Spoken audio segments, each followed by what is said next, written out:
દિવાળીને લઈને ડાકોર મંદિર ટ્રસ્ટનો આવકારદાયક નિર્ણય। મંદિરના નાના શિખર પર તમામ ભક્તો ધજા ચડાવી શકશે। યથાશક્તિ ભેટ મૂકીને નાના શિખર પર ધજા ચડાવાઈ શકશે। મુખ્ય શિખર પર ધજા ચડાવવાનો લાગો યથાવત છે। દેવ દિવાળીને લઈ ડાકોર મંદિર ટ્રસ્ટે આ મહત્વપૂર્ણ નિર્ણય લીધો છે। દેવ દિવાળીના દિવસે અનેક લોકો જતા હોય છે કાળિયા ઠાકોરના દર્શન કરવા માટે, ત્યારે ભગવાનના દર્શન કરતી વખતે યથાશક્તિ ભેટ મૂકીને ધજા ચડાવવા માટે મંદિર પ્રશાસન તરફથી વ્યવસ્થા કરવામાં આવી છે। મુખ્ય શિખરે તો ધજા ચડાવવાનો લાગો યથાવત રહેશે, પણ મંદિરના ટ્રસ્ટે એક આવકારદાયક નિર્ણય એ લીધો કે મંદિરના નાના શિખર ઉપર તમામ ભક્તો ધજા ચડાવી શકશે। યથાશક્તિ ભેટ મૂકી નાના શિખર ઉપર ધજા કોઈ પણ ભક્ત ચડાવી શકે છે।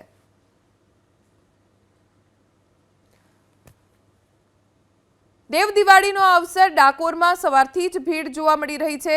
દેવ દિવાળી એટલે કે દેવોની દિવાળી અને આ અવસરે ડાકોરના ઠાકોરના દર્શન કરવા માટે દૂર દૂરથી લોકો આવતા હોય છે, ત્યારે મુખ્ય શિખર ઉપર ધજા ચડાવવાનું એક અનેરું મહત્વ રહેલું છે, જેનો લાગો યથાવત છે। પણ નાનું શિખર છે મંદિરનું, ત્યાં તમામ ભક્તો ધજા ચડાવી શકશે।